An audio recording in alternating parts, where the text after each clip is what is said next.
Hello everyone, welcome to my channel.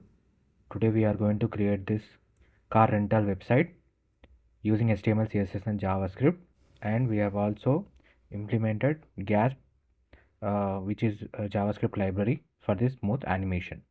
You can see the navbar, home, right, services, about, reviews, sign up and sign in long buttons, and we have also integrated the you can download the app from Google Store as well as App Store, and to wherever the place that you want to pick the vehicle, you can mention your place here.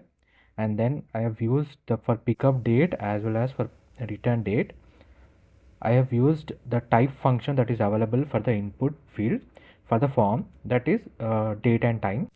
There are a lot of input types are there for the form elements, like email, date and time, number and text. So definitely try to use the form elements, which gives very useful for us, so that you don't have to mention all the date and write your user. You just select from here, like I'm selecting 19th of February, and you can mention like 5th of February that I want to take the vehicle.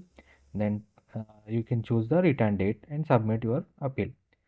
And this animation is done using Gasp JavaScript library. It is very easy to use, integrate, and this entire website is made using HTML, CSS and JavaScript. The source code is available in the description. If you like the content, please do like, share and subscribe. And then thank you.